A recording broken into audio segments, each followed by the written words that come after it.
vamos a hablar sobre temas de métricas. Voy a daros una serie de bases con respecto a las métricas, un poco también introductorio, porque aunque es una semana muy dura, es una semana que técnicamente vamos a ver muchos y diferentes modelos de negocio y métricas asociadas por fases, la métrica lo es todo. Si no medimos, no sabemos. Así que tenemos que aprender a medir. Y para aprender a medir, dejaros que os cuente qué tipos de métricas podemos encontrar.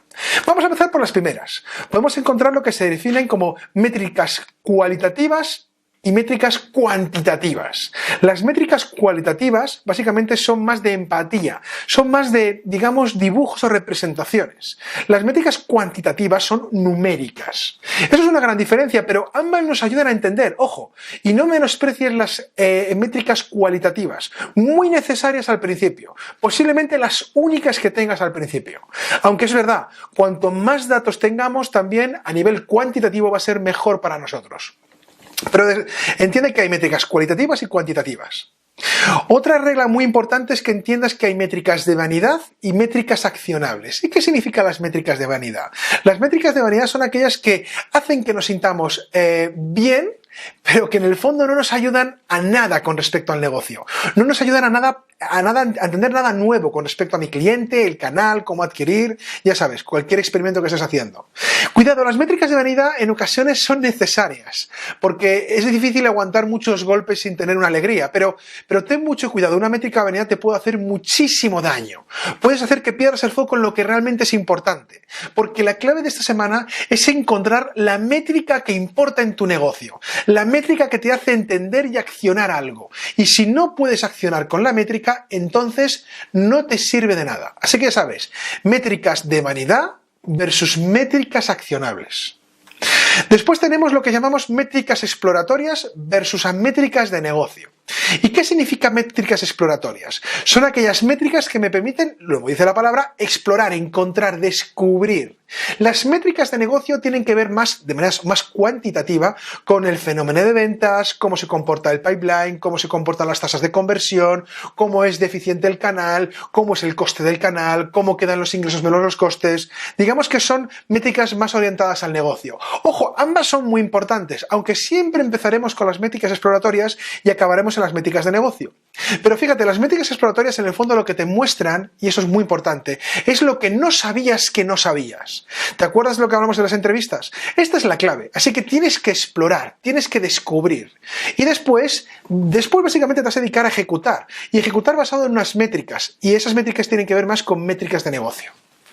Después tenemos lo que llamamos métricas únicas versus métricas correladas. ¿Y qué significa esto? Las métricas únicas es que con una única muestra yo soy capaz de descubrir, de encontrar un hecho. Mientras que las métricas correladas requieren de una muestra más grande para dar por validado o invalidado un hecho.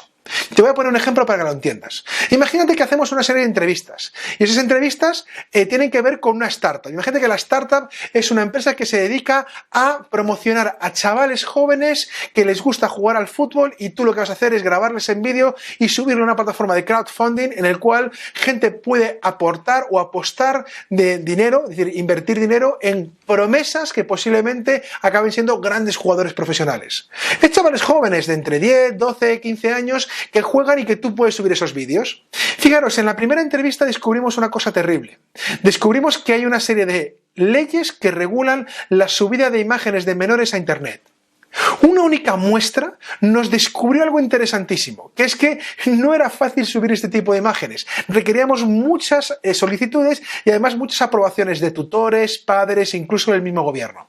Así que esto nos paró y nos hizo pivotar y entender. Pero no hizo falta tener esto en muchas más análisis y métricas, no muchas más entrevistas. Con una única entrevista entendimos que esto era un hecho válido. Ya sabéis, una única muestra. Y en ocasiones requerimos muestras más correladas, es decir, requerimos tener 50 entrevistas, 100 muestras o incluso cuando hagas encuestas, tener volúmenes de 400 o 500 encuestados pueden ser mínimos para poder validar una hipótesis. Y por último tenemos lo que llamamos métricas guiadas versus métricas rezagadas. ¿Y qué significa eso? Habrá métricas que tienen que ver con el pasado. Por ejemplo, quejas de cliente. Es una métrica que me ayuda a entender cómo ocurrió algo en el pasado. Y tenemos otro tipo de métricas, que son métricas que nos guían, métricas que tienen que ver con el futuro. Por ejemplo, ¿cuántas altas de suscripción estamos teniendo? Ambas métricas tienen que ver con negocio, pero ambas métricas tienen que ver con cosas diferentes, con cosas que han ocurrido en el pasado o con cosas que van a ocurrir en el futuro. Y eso significa que estratégicamente me van a ayudar a tomar decisiones diferentes. Así que recuerda, métricas guiadas versus métricas rezagadas. Y es muy importante que entendamos que cualquier métrica que tengamos, cualquier métrica que estés trabajando, tiene que cumplir las reglas de las 3 A's. ¿Y cuál es la regla de las 3 A's? Pues tienen que ser, primero, accionables. ¿Qué quiere decir esto? Tienen que ser métricas que de alguna manera o de otra me permitan accionar nada, hacer algo. Es decir, accionar cosas. Por ejemplo, si yo esta métrica hago una acción, esa acción hace que la métrica se modifique. Pero si ninguna acción que yo pueda hacer modifica esa métrica no me sirve para nada. Te voy a poner un caso extremo. Por ejemplo, el tipo de interés del dinero en el país. Bueno, por mucho que te empeñes en hacer acciones, si no amenazas al director del Banco Europeo o al banco de tu país, al Banco Central de tu país, será imposible hacer que cambie el tipo del dinero. Así que no está en tu mano ese tipo de métricas. Así que no la uses. También tiene que cumplir el que sea auditable, es decir, que la métrica venga de una fuente fidedigna, una fuente que nos dé un dato que sea bueno y que cualquiera de tu equipo pueda tirar de la traza y encontrar cómo obteniste esa métrica. Y es muy importante la calidad de recogida de la métrica en este caso. Y después que sea accesible, es decir, que toda gente que está en nuestra startup, que todo nuestro equipo entienda perfectamente en qué consiste esa métrica y qué nos permite aprender. Así que recuerda, accionable, que nos permita hacer cosas, auditable, que tenga calidad la recogida de la métrica y accesible, que todos podamos entender y encontrar esa métrica. Y las métricas hay muchas y muy importantes y vamos a ver en las siguientes clases diferentes tipos de métrica. Pero hay una métrica que tiene que ver con la venta que es clave para nosotros, que es el coste de adquisición de cliente. Hablaremos mucho de esta métrica en las próximas clases, pero el coste de adquisición de cliente lo que muestra es cuánto dinero me cuesta que un cliente acabe comprándome. Y esto es muy importante porque tenemos una métrica asociada a esta otra, que es el ciclo de vida del cliente. Es decir, cuánto dinero ganamos mientras que el cliente está con nosotros. Como te puedes imaginar, si el coste de adquisición de cliente es mayor que el ciclo de vida del cliente, es decir, si lo que me cuesta ganar a un cliente para que me compre es más de el dinero que gano con el cliente, entonces no tenemos un negocio. Nunca tendremos ingresos nuevos. Nunca llegaremos a un beneficio. Así que es muy importante entender ambas métricas. Entenderemos ambas métricas en diferentes modelos de negocio y veremos lo importante que son para poder validar nuestra idea. No todos los negocios tienen y soportan costes de adquisición de clientes inferiores al ciclo ideal del cliente. De hecho, se recomienda que sea 3 veces más pequeño, es decir, que el ciclo de vida del cliente sea 3 veces mayor al coste de adquisición de cliente. Ya sabes que no todas las buenas ideas son buenos negocios y esto radica en que un negocio se basa en que vendemos cosas, en que hacemos cartera de clientes.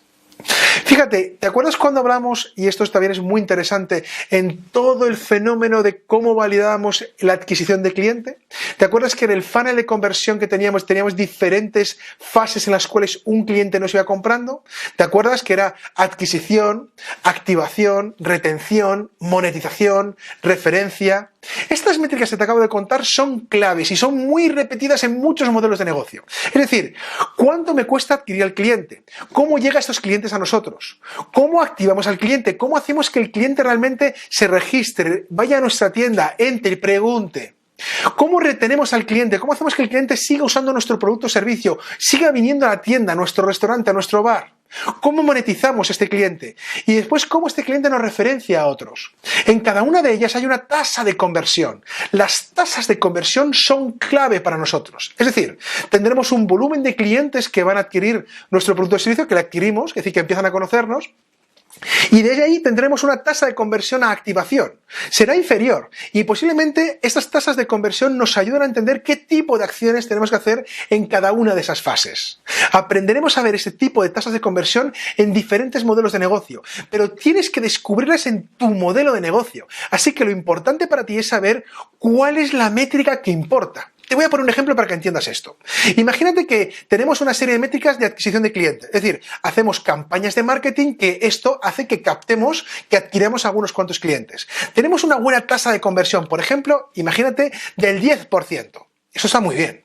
A partir de ahí tenemos una métrica de activación, es decir, de los clientes que van, qué porcentaje acaban registrándose en nuestra página o yendo a la tienda de manera recurrente. Imagínate que de esta métrica es del 30%. Es decir, del 30% de las personas que conocen nuestro producto van a la tienda o van a la página web. Después lo que nos interesa es la retención, que sigan volviendo a venir a la página. E imagínate que aquí lo que tenemos es una tasa de conversión del 0,2%. Es decir, la gente que una vez que ha ido vuelve a ir a nuestra tienda, a nuestro bar o a nuestra página web es del 0,1%. Amigo, ahí tenemos quizá un problema. Ahí lo que tenemos que ver es que esa métrica es clave para nosotros. Sería la métrica que importa. La métrica que tenemos que poner en un display, vigilar y accionar. Es decir, hacer experimentos para entender qué cambio en nuestro modelo de negocio haría que esa métrica se convirtiera en un 5, en un 10 o en un 15%. Así que recuerda, muchos modelos de negocio se han conseguido crecer basados en encontrar esa métrica que importa. Hay ejemplos fascinantes. Airbnb encontró esto cuando se dio cuenta que tenía que poner un número de fotografías altas y de buena calidad en las casas, en las habitaciones que alquilaban sus clientes. Cuando encontró esa métrica, cuando encontró ese experimento, su negocio explotó, su negocio creció de manera exponencial. Todos los negocios tienen métricas que importan, pero lo importante para nosotros es darnos cuenta que según la fase en la cual estemos, tendremos diferentes métricas y cada una de ellas importará. Esto lo vamos a ver en las próximas clases y veremos que en función de la fase en que estemos en nuestro modelo de negocio, en nuestra validación del modelo de negocio, tendremos diferentes métricas. Veremos esto en diferentes modelos de negocio.